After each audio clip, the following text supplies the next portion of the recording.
విద్యార్థులు న్యాయమైన రాజ్యాంగబద్ధమైన కోరికలే, అది కూడా మీరు డిక్లరేషన్లో ఇచ్చిన కోరికల్ని డిమాండ్ చేస్తా ఉన్నారు. ఖచ్చితంగా ఆ న్యాయమైన డిమాండ్లను నెరవేర్చాల్సిందే నేను కోరుకుంటున్నా. ముఖ్యంగా 250 గజాల ఇళ్ల స్థలం కానీ, అట్లాగే హెల్త్ కార్డు కానీ, అలాగే ఉపాధి అవకాశాలు కానీ, లోన్లు కానీ, అట్లాగే కేసులు ఎత్తివేత కానీ, ఇవి చాలా కీలకమైన డిమాండ్లు. తర్వాత మీరు ఇచ్చిన హామీలే కాబట్టి వాటన్నిటిని నెరవేర్చాల్సిందిగా డిమాండ్ చేస్తా ఉన్నాం.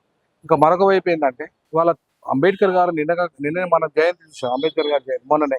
ఇవాళ ఆయన 3 ముఖ్యమైన అంశాల దృష్టిలో పెట్టుకొని తెలంగాణ అంటే చిన్న రాష్ట్రాలు కావాలన్నారు. సో అంబేద్కర్ దయ వల్లనే చిన్న రాష్ట్రాలు వచ్చినాయని చెప్పి మీరే చెప్తున్నారు. సో కాబట్టి ఇవాళ అంబేద్కర్ ఇచ్చిన ఈ ఏదైతే ఈ పోరాటం వల్ల అంటే భారత రాజ్యాంగంలో ఇచ్చిన 3 ఆర్టికల్ వల్ల ఏమన్నాడంటే, ఆయన పరిపాలన సౌలభ్యం కోసము చిన్న రాష్ట్రాలు కావాలా, కొంతమంది చేతుల్లో అధికారం ఉండడానికి లేదు, ప్రజల చేతుల్లో అధికారం రావాలి, పరిపాలన అన్ని వర్గాలకు రావాలి, ప్రజలు సమగ్రంగా అభివృద్ధి చెందాలి. ఒక రెడ్డి కమ్మో లేకపోతే సంపన్న వర్గాలు లేకపోతే కాకుండా అన్ని వర్గాలకు డెవలప్ అయ్యే విధంగా సమగ్రంగా అభివృద్ధి చెందే విధంగా ప్రణాళికలు రూపొందించాలి. మూడోది ఏంటంటే, బడుగు బలహీన వర్గాలు కింది కులాలకు చిన్న రాష్ట్రాల ఏర్పాటు, చిన్న కులాలకు తోడ్పాటు అన్నాడు. అంటే కింది కులాలు ఎవరైతే ఉన్నారో చిన్న కులాలకు అధికారం లబ్ధి చేకూర్చి దాంట్లో వాటా వచ్చే విధంగా తోడ్పాటును అందించాలని చెప్పి అంబేద్కర్ గారు ఆయన చిన్న రాష్ట్రాలను కోరుకున్నారు. సో ఆయన ఆశయం నెరవేరాలంటే, ఆయన లక్ష్యం నెరవేరాలంటే ఆ ఎజెండాతో విద్యార్థులు మరో పోరాటానికి సిద్ధం కావాలా. సామాజిక తెలంగాణ, ప్రజాస్వామిక తెలంగాణ కోసం కొట్టడాలి, ఆ దిశగా ఆలోచన చేయాలి.